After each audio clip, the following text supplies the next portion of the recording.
higher learning institutions to check registration status. Family battles title of home. And fresh milk produced outside Port Moresby.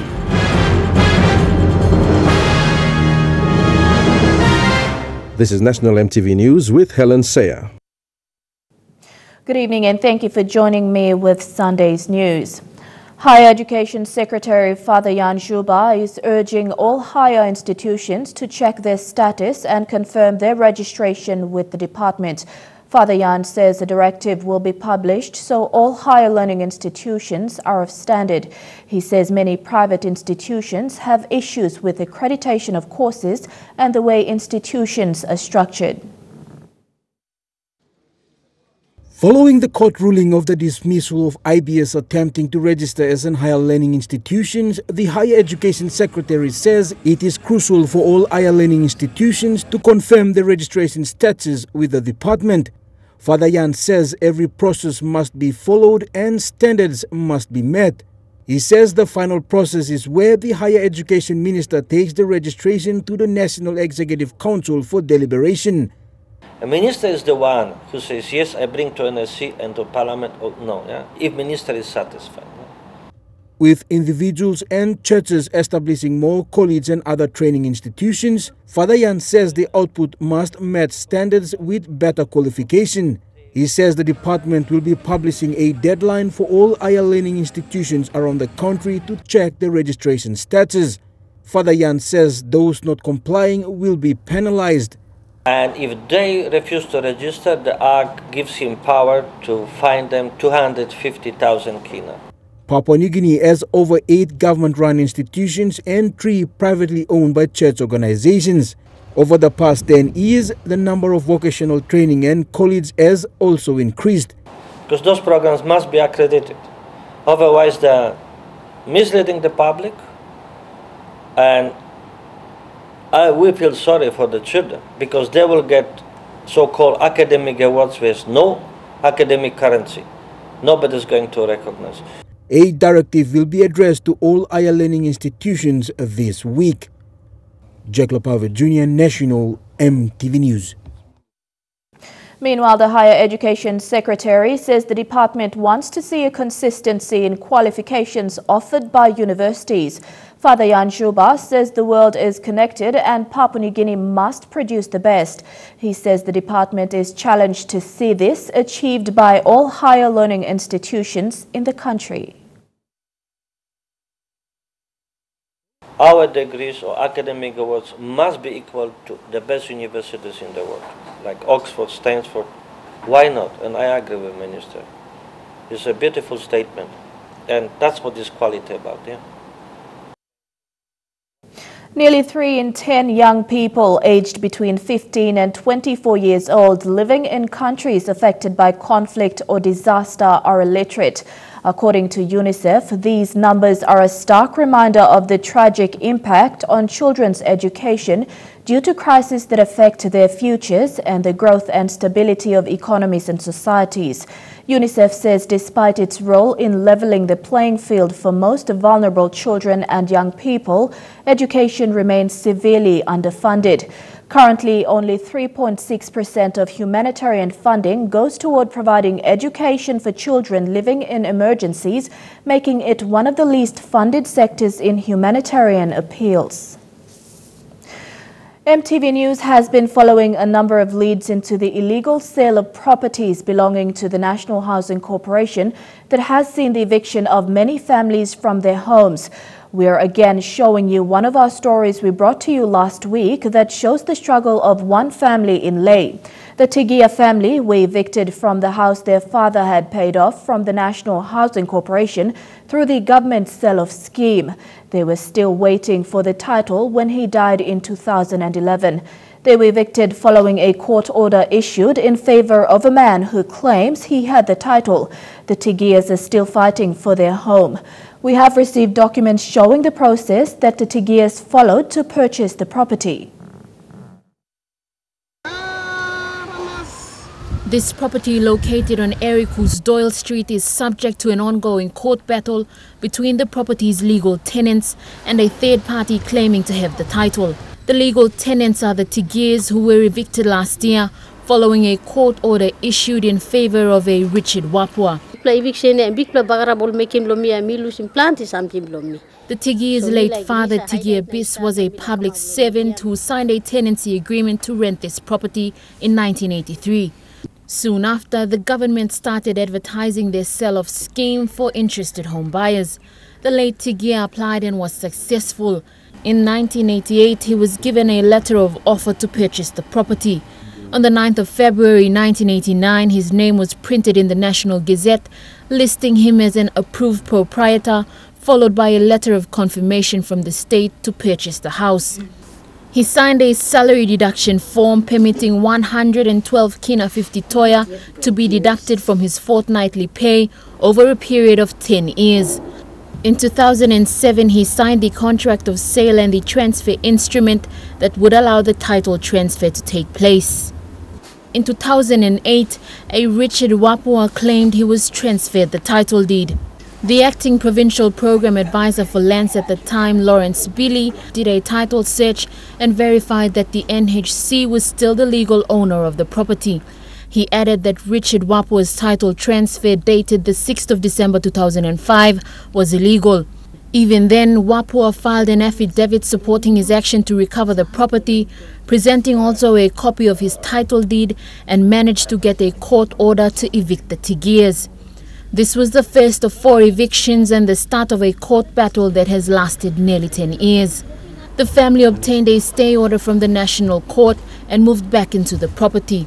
In 2009, the Department of Lands and Physical Planning wrote to Wapua requesting that he give in the title deed he was in possession of, stating that the NHC declared that the title was never transferred to Wapua. The letter was signed by the Deputy Registrar of Titles, Tyson Asizo. 5 days later, there was another letter from the Department of Lands stating that the court confirmed the title was transferred from the NHC to Wapua. During this period, 3 more court orders were obtained in favor of Wapua to evict the family. Mi ben time master ikisim eviction notice. Ben put down lo sick lo same year. Stroke kisim 8 mid lo house sick. Mi look out lo house sick. Mi go come long court. Making me go and 4 years start 2011 die. In February 2017, the NHC requested for a stop to the evictions, recognizing Mrs. Tigir as the legal purchaser of the house as the next of kin. She was given a new tenancy agreement to sign, a contract of sale and the transfer instrument for the title transfer.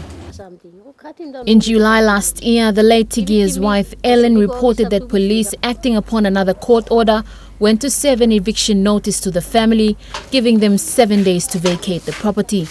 Their belongings were thrown out and the gate was locked. The attempt to obtain a stay order from the National Court this time was unsuccessful. They've now been displaced from their home of 34 years. In August, Mrs. Tigir's name appeared in the National Gazette number G612, published in the National on the 5th of October. The Gazette declared that Mrs. Tigir was the approved purchaser. Since the last eviction in July last year, the Tigirs have been living with other families whilst continuing with the fight for their home. They are now waiting to be transferred the title from the NHC. Lucy Kopana, National EMTV News, Leh. And we spoke to the lawyer who represented Richard Wapua in the National Court in Leh. He said the case was dismissed twice already, further adding that the family should have made an appeal to the Supreme Court after it was dismissed. He says Mr. Wapua is in possession of the title and has offered to put us in contact with him. However, attempts made to get Mr. Wapua's contacts from the lawyer were unsuccessful. National EMTV News continues after the break. Stay with us.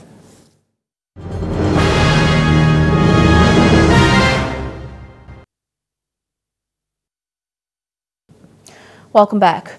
Reports from the Rabaul Volcano Observatory indicates volcanic activity on Cordova Island is slowing down despite continuous eruptions.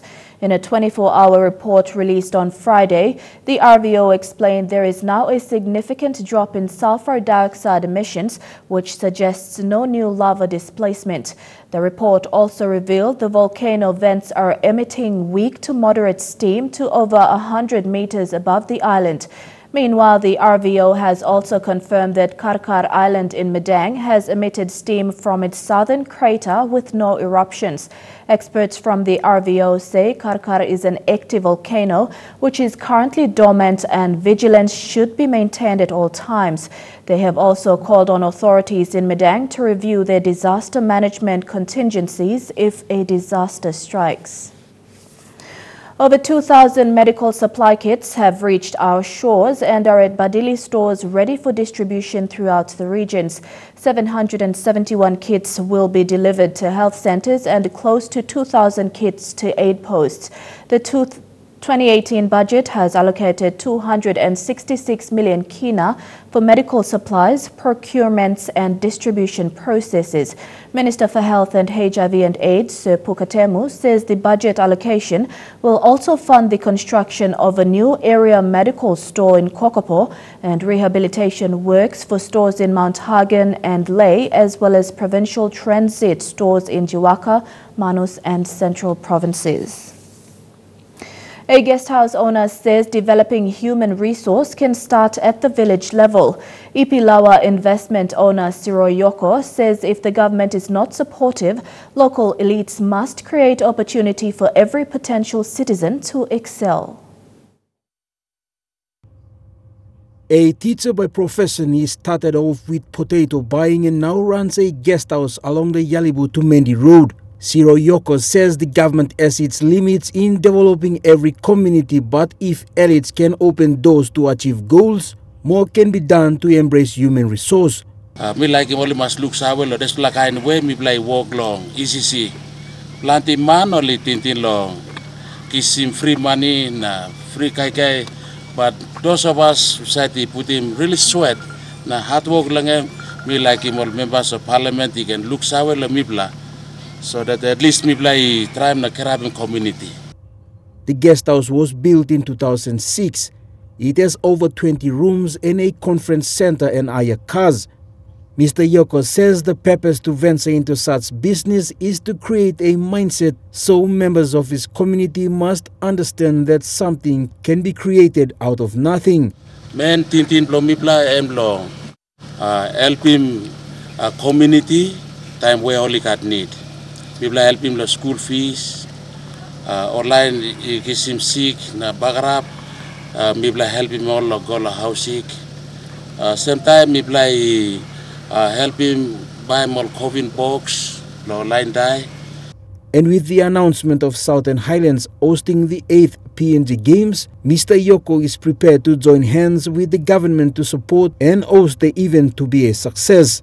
That's like event by big play event, so one way as a Southern Islander, me beg him up in terms of accommodation, in terms of ayakas, me can help him. One way me by help him, that's la time by me try all our best to make that event a success. Mr. Yoko's business is now supporting a male student in his village to complete his masters. Jake Lapava Jr., National EMTV News. Available in PNG shops this week is the locally produced dairy fresh milk. Ilimo Dairy Farm at 14 Mile outside Port Moresby has 500 cows producing 6 tons of fresh milk every day. Executive Director of Innovative Agro Industry, Elan Wise, stated that PNG is now able to produce 1/3 of the country's dairy imports. The production of quality milk is quite a strenuous process. However, not so for the cows at Ilimo Farm. Executive Director of Innovative Agro Industry, Elan Wise, says at Ilimo Farm, the cows have to be stress-free in order to give quality milk. We grow stuff like maize, sorghum, soybeans, and other things. We like to be self-reliant. We don't want to import the feed to PNG. We'd like our cows to get a healthy, good diet grown right here in PNG. The 500 cows come from New Zealand, but are raised with the feed grown in the fields at Ilimo Farm.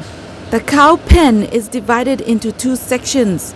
One side has the cows producing the milk, and on the other side are the female cows that are soon to give birth, which will be in March. By then, Ilimo Dairy Farm will be doubling the amount of milk it is producing of 6 tons to 12 tons a day. Every cow is monitored on an ongoing basis. Okay, the control center can detect any information that it wants on a cow at any given time during the day. Now this is a 24/7 operations because we milk the cows 3 times a day. So you're going to see the first milking, which is the morning milking, then we have the afternoon milking, which is around 4, and then the midnight milking, which is obviously midnight. The milking process is stress-free. The cows get pampered with a shower and fanned. Then they walk in to be milked. Hadasha Ramo is the data importer at Ilimo Dairy Farm. I use a special software called the AFI Milk software, which is here in front of you. So this software basically monitors all the daily activities and data of the cows' events. From the cows, the milk goes straight into tanks and is ready to be packed for distribution. Omar Unique, who manages 30 staff for the milk production, says that the machinery can process and package 2,000 liters of milk per hour. Christy Audubo monitors the cows and their calves to make sure they are healthy and strong. I love working with cows. I love animals, so it's been a privilege and I'm happy to be here. Small calves are okay, but as they grow, it gets challenging. In addition to the cows, there are 110 calves who were recently born. Within 2 years, these calves will be ready to produce milk. Ilimo Dairy Farm will be launching the fresh milk for public consumption on Tuesday this week. The success of the country producing its own milk has set a milestone foundation and given a boost to more locally produced products. Lillian Kinea, National EMTV News. Rice company Trukai has expanded its operations in the Moresby province by planting an additional 200 hectares of rice at Umi in the Markham Valley. A collection base is also being built on this site where rice from all over the Markham will be bought for transportation to Lae. Trukai currently holds about 70% of the market share. This is the new rice farm at Umi in the Markham Valley. 200 hectares have been planted. An additional 300 will be planted by March. This is a joint venture between the rice company and the Chingwam cooperative run by local landowners.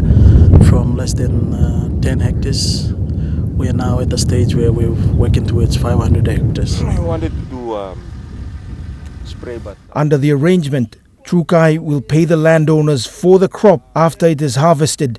They also get building and security contracts at this site. Look, we have a commitment in this country as a corporate citizen. We've been working in this country for 45 years. Papua New Guinea's total rice demand is about 300,000 tons. Trukai supplies about 250,000, with the rest coming from smaller suppliers. Over the last 6 years, Trukai has been increasing local production, and this has come about partly because of discussions by the government to offer incentives to other rice companies. The strategic decision by Trukai to increase local production has also resulted in an increase in negotiations between local landowners who have large tracts of land. Here at Umi, a new base is being constructed. A water supply is being put in place, and this will be a collection point for all the rice grown in the Markham Valley. In future, the company hopes to have a production that is very much local. Scott Waide, National EMTV News, Lae. Stories making headlines overseas. When we come back, stay tuned.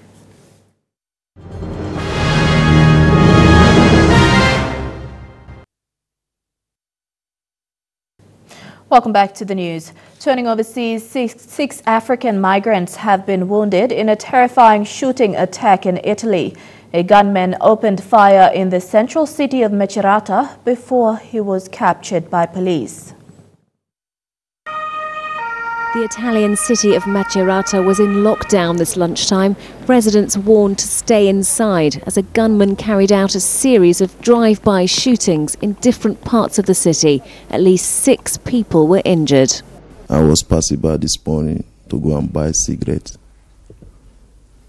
when they shot me on my leg this morning, So the person who was inside the car was shooting, Local media say those targeted were all black immigrants.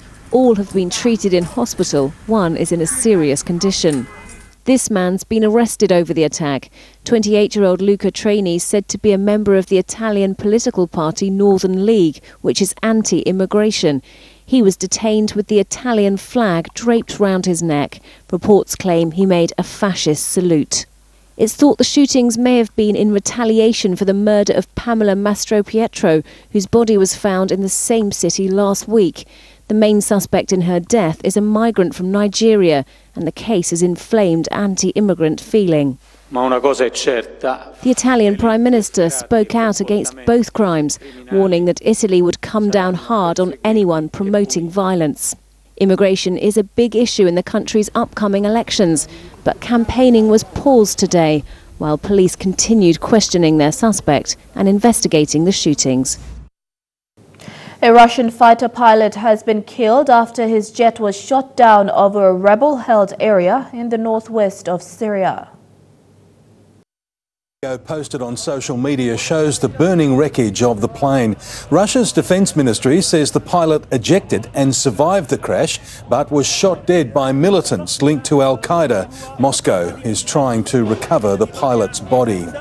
Scientists have discovered an unknown city buried under dense jungle in Guatemala. Researchers used a high-tech laser mapping technique to uncover tens of thousands of homes, elevated highways and sophisticated farming land.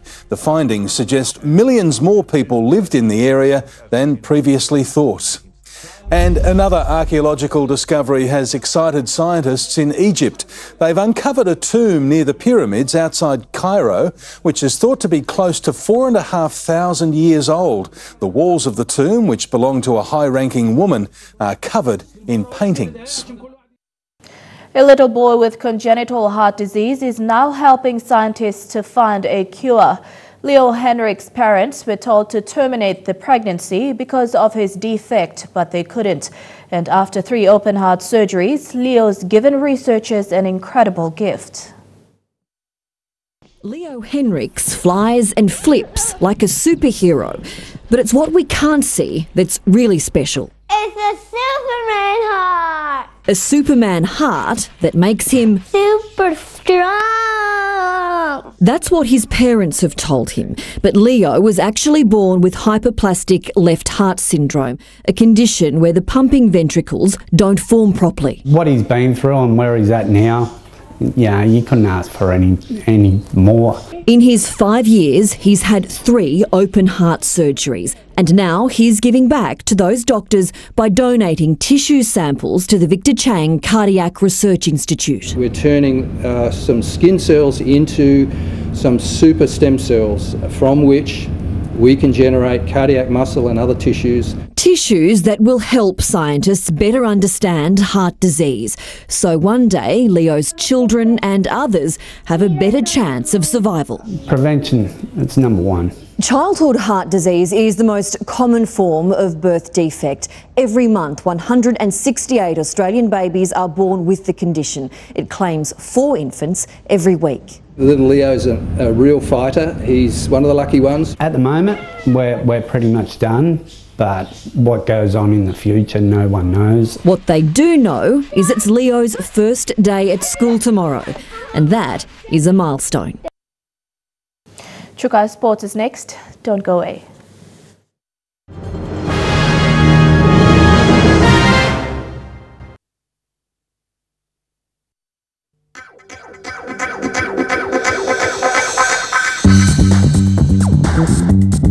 Chukai Sports.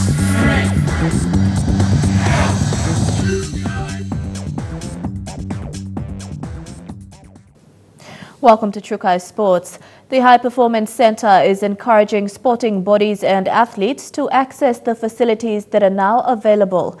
Manager Cornelius Papau says while it is their responsibility to prepare athletes for both national and international events, associations should make it their responsibility to seek assistance at High Performance Sport PNG. With expectations now high for PNG elite athletes to perform at their best and if not win international events, PNG High Performance Sport is encouraging these athletes to use and train in facilities that are available and of international standards. With this help at hand, boosting one's performance in terms of preparations, whether for national or international event, is where PNG High Performance Sport comes in. Having planned for a long time to stepping in to help PNG Bodybuilding Federation, Papau says High Performance is purposely there to train the best and it's all about producing real results.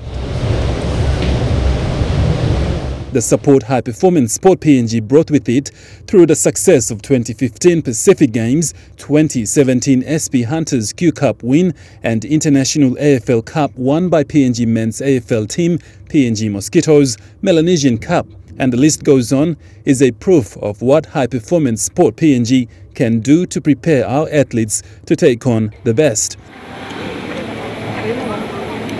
High Performance Sport Manager Cornelius Papau says working with sporting associations to help their athletes is what associations need to do and communicate with them.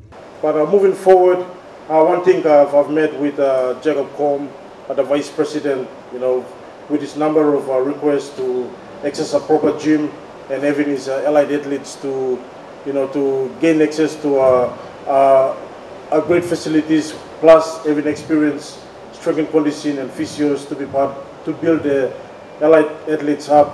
It's now all working together, and we are very privileged to be part of the launching and also having support the national championship possibly during the year, and not just the national championship but also the international preparation to the trips in international tours.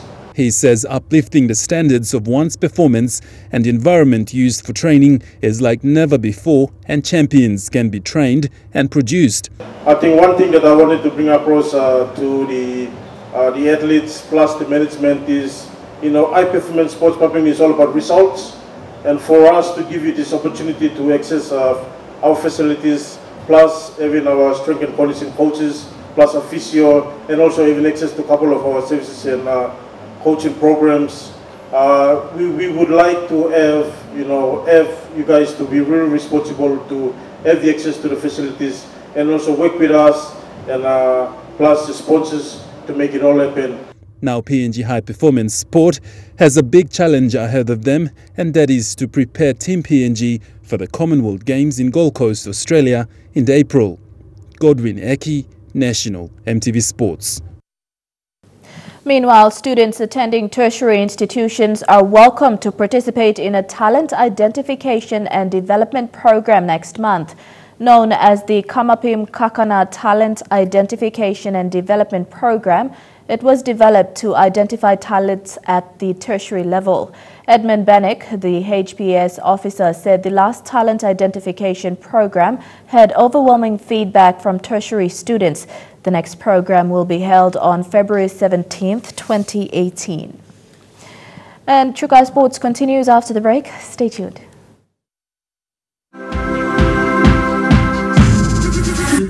Trukai Sports.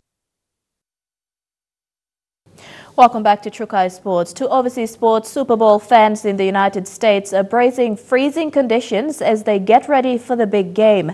Security has been wrapped up as Philadelphia Eagles prepare to take on the New England Patriots.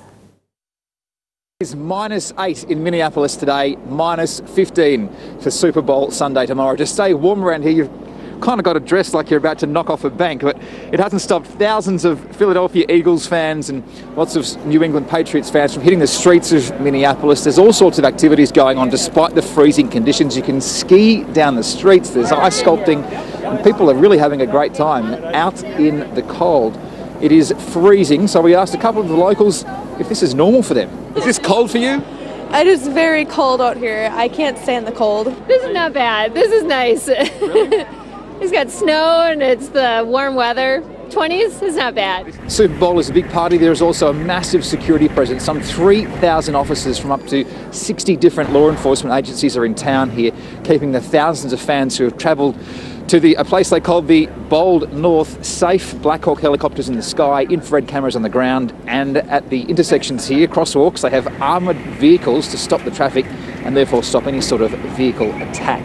It is going to be the coldest Super Bowl in history, but the stadium, US Bank Stadium, is indoors, thankfully. So 66,000 lucky fans who are going to be in there are going to be sitting in 21 degrees. That's much nicer than minus 15 outside. It's just 5 days until the Australian Winter Olympic team takes on the world's best on the ice and snow. South Korea will kick off the games with a spectacular show on Friday night in a freezing open-air stadium. With 5 days to go, dress rehearsals for the show in the snow. Pyeongchang opening ceremony showcasing Korean culture with an ice spectacular that will erupt in a blaze of glory. The performers still smiling despite sub-zero temperatures. For Olympic organisers, Friday can't come soon enough to take the focus away from the Russian doping scandal. A lot of people asking how the IOC got the brief so wrong. Let's see who will be competing here in the games coming up. Then we can have this conversation again. The decision from the Court of Arbitration for Sport to overturn life bans on 28 Russians defended by its president, Australia's John Coates. Either disappointment to some athletes or athletes being pleased that justice has taken place. For Olympic organisers, though, the doping scandal is an unwanted distraction. They are desperate for the attention to turn back to this. Spectacular venues and the excitement of the pre-games build-up. In true Olympic tradition, they are racing the clock to get venues finished. Here at the snowboard and freestyle ski sites, the place for Australia's best medal chances, it's still very much work in progress. The Games haven't been welcomed by everyone though. Signs all through town claim they're killing business, and shopkeepers are fighting with this. Blasting the venue with protest songs, their message delivered loud and clear. And that ends Trukai Sports. The weather details up next. Trukai Sports.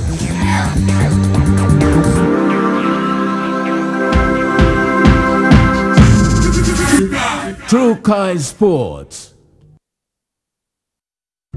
The weather details were proudly brought to you by Dulux, celebrating 50 years in PNG and the only paint made in PNG.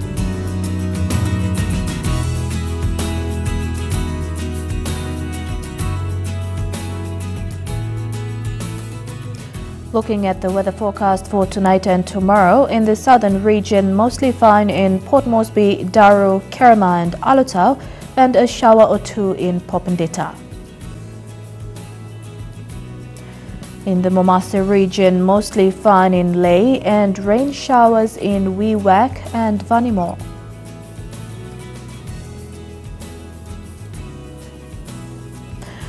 In the New Guinea Islands region, a shower or two in Kavieng and Buka, rain showers in Kimbe, brief showers in Kokopo and Ribal, and a few showers in Lorengau. And in the Highlands region, a shower or two, then morning fog in all centres.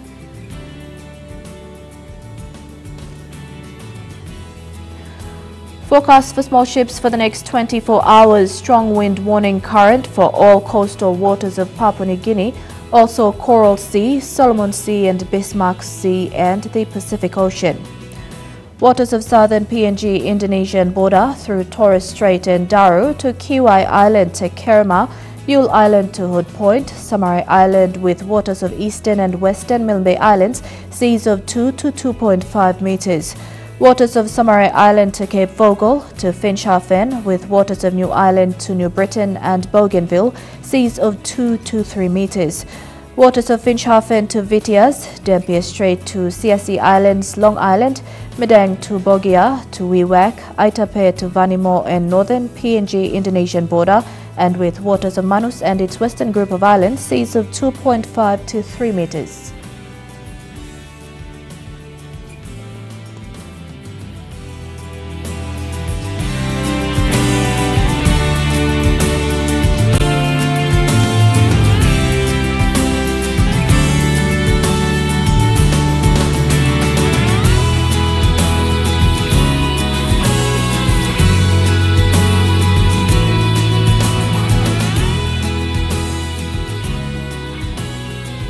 Ocean forecast for PNG areas: in the Coral Sea, seas moderate to rather rough with northwest winds at 20 to 25 knots. In the Solomon Sea, seas moderate to rather rough with northwest winds at 20 to 25 knots. In the Bismarck Sea, seas rough with northwest winds at 25 to 34 knots. And in the Pacific Ocean, seas moderate to rather rough with northwest winds at 20 to 25 knots.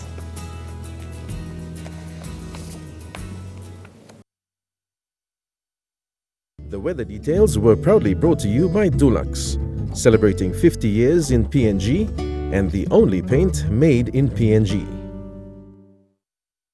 And that's the way it is this Sunday, the 4th of February 2018. On behalf of the entire news crew, have a pleasant working week and good night.